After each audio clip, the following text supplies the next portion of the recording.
You're with Julian in the TARDIS on the Brano in Studio 2 for once, which has got very different acoustics, particularly for your voice, bizarrely. This is about the three Amigos, Trump, Boris Johnson and Scott Morrison being evicted.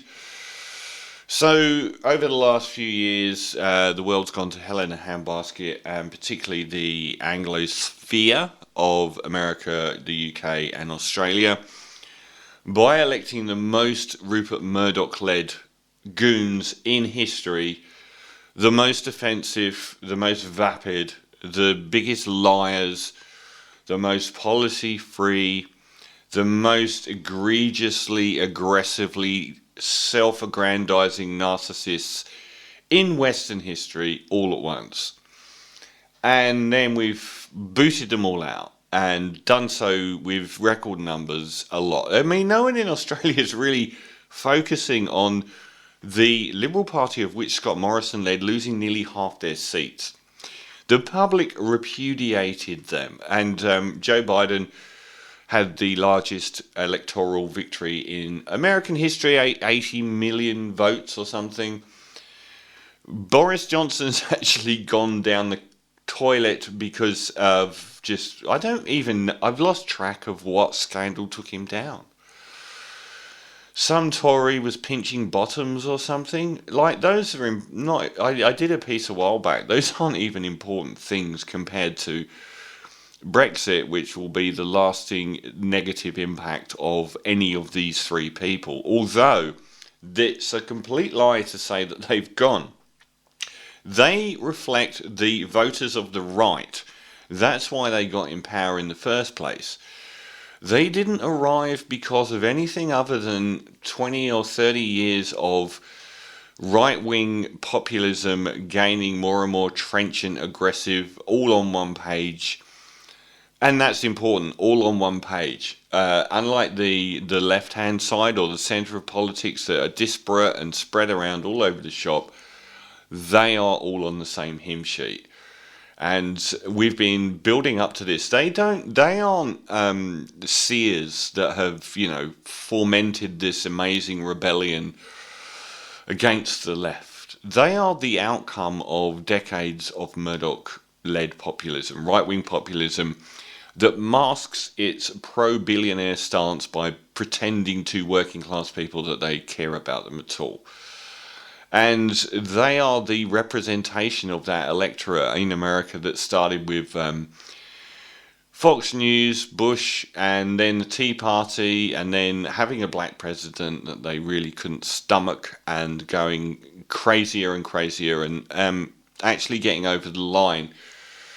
And in the UK, we had the chance with Jeremy Corbyn to be the Bernie Sanders of the UK, and instead there was only one outcome from the Brexit election, because the people that voted in that election had one issue: Brexit. That was it. They didn't care about healthcare, they didn't care about education, they didn't care about social services or infrastructure. They didn't care about moral guiding principles. They cared about Brexit alone. So he did his job, I guess, and Scott Morrison got over the line in Australia through the press, really. The press actually not calling him out for being this aggressively vapid, fabricated, narcissistic sociopath that he is. And it's not over. These people will come back harder and harder again. I wanted to start this by reading something from Bridget Delaney, which is a Guardian columnist, and I'm with her up until the point I'm not. In a just and fair city, according to Plato, it's the philosophers who rule. These philosopher kings combine politics with philosophy, leading from a more rarefied plane than those beholden to factions, favours and personal enrichment. These idealised rulers were less concerned with raw power than the application of wisdom, justice, temperance, courage and reason. There has persisted throughout the history of liberal democracies a link between good character and leadership, even if the link's often been maintained tenuously or fraudulently. Think of Bill Clinton saying, "I did not have sexual relations with that woman." Even amid such hypocrisy, there's at least been the appearance of a link, a common understanding, unspoken agreement that character and the highest offices of leadership are intrinsically linked. Someone could not be a leader if they had a perceptibly defective character. The link was broken during the strange epoch of the leadership of the US President Donald Trump, the Australian Prime Minister Scott Morrison, and the UK Prime Minister Boris Johnson. Trump and Johnson were leaders who not only basked Machiavellian-like in power for its own sake and resisted attempts to make them relinquish it, but were nakedly open, celebratory even, about character traits that would have once been considered shameful. They could not be accused of hypocrisy because their personal selves and their political selves were in appalling alignment. Trump nodded to this shift when he said he could kill someone in the middle of Fifth Avenue and wouldn't lose any voters, and you knew at the time, deep in your bones, he probably wouldn't. Johnson's told lies his whole career. One of the best ones was him saying that the problems that the UK has were nothing to do with Europe in 2013. Johnson's told lies his entire career, from making up quotes as a journalist at the Times to lying about an affair with a co-worker, and yet this seemed to aid his rise. Sonia Purnell, Johnson's biographer, told ABC 7:30 this week, he thought, why should I stop lying? Because every time I lie, I get promoted. He was rewarded for lying, and he's lied and lied and lied ever since. And Morrison, also of the right, may have had a clean Christian personal life, but allegations of bad character dogged his prime ministership. He was regularly accused of lying. Said female protesters outside Parliament House should be pleased they weren't shot, and had to be told by his wife why rape was bad. Good old Jenny. On the hard issues. In such times, the role of the Fourth Estate was thrown into doubt. This was an environment, the Fourth Estate being journalism, one of the handmaidens of these three. This was an environment where, do you remember the excellent and must-see Michael Moore documentary on Trump, where you've got the people at CBS and NBC basically saying, we know this is terrible for democracy, this is a quote, but it's great for us because of the amount of revenue they got out of Trump. So they over-promoted him. In such times, the role of the Fourth Estate was thrown into doubt. This was an environment where exposing a leader was actually going to make him more popular. And when the leader is likely to have shamelessly exposed himself anyway, what can the media do? Hold them to account? Some journalistic weirdo thing? These men of nakedly bad character are now gone. Morrison defeated in the last election. Trump lost, but how long for? And Johnson was finally thrown out by his own party, who mustered enough disgust over a groping allegation, not involving him, but a deputy whip, Chris Pincher, accused of pinching someone's bottom, I think, to oust him. Can we call the particular epoch over? Do we dare, like Lot's wife, look back at it, that crumbling Sodom, and try and work out what it meant? Were these leaders an aberration, or does the character not matter anymore? Is Plato's golden thread binding character and leadership forever broken? Every nation gets the government it deserves, and the 18th century philosopher Joseph de Maistre, and the last 7 years have left me wondering, said the philosopher, and the last 7 years have left me wondering, what was it about our nations, prosperous, unequal, decadent, democratic, teetering on the verge of climate catastrophe, then suddenly it hit, ashes raining down on the cities, billions of animals killed, flood after flood, crippled by plague, with lives accelerated by technology and the internet, distracted and driven mad by culture wars that gave rise to these leaders. What happened to us and what brought us here? To elect leaders so nakedly devoid of character, men who parade bad character as virtue, signals a society-wide nihilism. It's saying that being good doesn't matter, and maybe it doesn't when what's come before it is hypocritical, meaning the previous generations of leaders being just complete hypocrites. Leaders being darkly entertaining, being fun, being able to stick it to the liberals, going hard, shitposting, trolling the snowflakes is what matters. Here we are now, entertain us. It's easy to say that the other side voted for him, that it's the other side that created the conditions that reward corroded characters, but it's not. Progressives, like everyone else, and this is where I jump off ship, progressives, like everyone else, have done little to create an environment where the sort of dialogue and action that create virtue is allowed to flourish. Stuck in forever culture wars, the fight is ugly. Conversations about character, about treating everyone with integrity, empathy, justice and compassion have not been a feature of public life for a long time. We want to be a virtue in leadership, but we don't do anything to create virtuous people.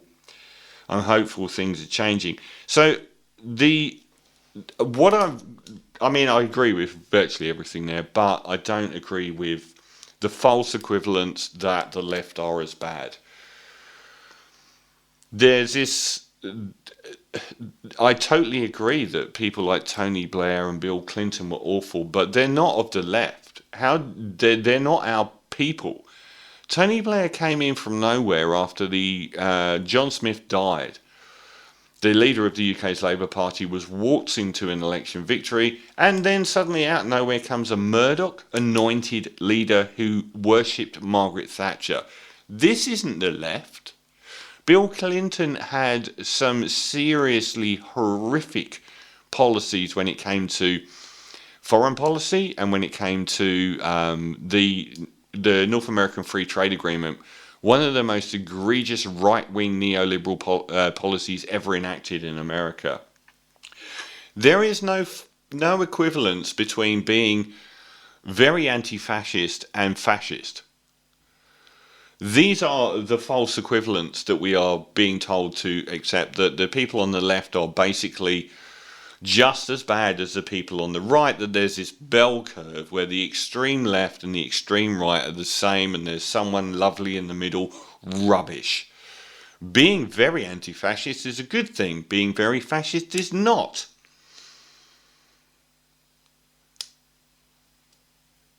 The non-right, which is the virtually neoliberal centre, are the ones that have let us down. The left have virtually never got power ever. When has someone like Bernie Sanders or Jeremy Corbyn, who are the left, ever been in power? We got Tony Blair. We get Bill Clinton. We get Barack Obama, who was enacting a raft of policies to save the investment banking universe. The left don't get in power. You don't get to blame them. You get to blame them when we've actually got this mysterious beast that has never been elected since the 1970s, which is a left-wing government in Australia, in America, or in the UK. We keep hearing about how people will be lining up for food banks under such people, whilst they line up for food banks under the current ones. Never have these people done anything to hurt our countries, yet we're continually told to be fearful of them. And the people like Bridget Delaney says about how the progressives have let us down. It's not the progressives that have let us down, it's you. People like The Guardian, who went after Bernie Sanders, who went after Jeremy Corbyn. You've let us down because you have a view of the left that is actually a very corporatized neoliberal view of the left. I mean, the policies of the right and the left are not an equivalent. Saying that you want public health care and decent social services and respecting minorities, these aren't the equivalent of the right. These are good things. The progressives have fought for to get to this stage alone. And the people in power have never really reflected it. They've just sort of used them as handmaidens to get there. There's this idea that it's apathy. That I see people who say, Sacha Baron Cohen's posted a few things about how fascism arrives out of apathy. That's not true. The people on the left are as energized as the people on the right, but they don't have control of major TV networks, of the methods of communicating with the public. All of the media was obsessed by Trump, and they focus on things like Hillary Clinton's emails. They have control of the chamber. The policy, the apathy thing is, when Hitler was elected, I think the largest electorate at the election that Hitler was elected as the leader was for the communists. There were plenty of people who were very, very much against Hitler at the time. There have been very many people who have been fighting against these right-wing zealots, but we've dumbed down the populace so much that they get over the line. They can use public money to get themselves elected. They can rig elections. They can gerrymander themselves across the line. And this is what these centrist gatekeepers don't understand or don't care about, which is that they're in very real danger because the left is continually splintered. They're never allowed to unite. They're never given the keys to the palace. We can only get slightly left people in power, whereas we get the full-blown right-wing zealot in power all the time. We're at war with these people. The biggest war we're fighting now is with these people on the right. They're celebrating sticking it to us. They're celebrating sticking it to the left. This is an all-out war for our countries, and the Democrats in America are playing a terrible game, which is even the spectre of losing the House in November this year is terrifying, because they're going to be in a situation where people who worship Donald Trump have control of the House and they can't do anything again. And instead of suing for peace in Ukraine and lowering the cost of living in America, which would give them back the House, they're perpetuating the war in Ukraine as much as they can, which will absolutely crucify their economy as it's doing at the moment. And they're reliant on these Supreme Court judges attacking things like gay marriage and Roe versus Wade, believing that will get them across the line. It is terrifying, and the only thing that we can do, as I've said in another piece a long time ago, is outnumber them. That's it.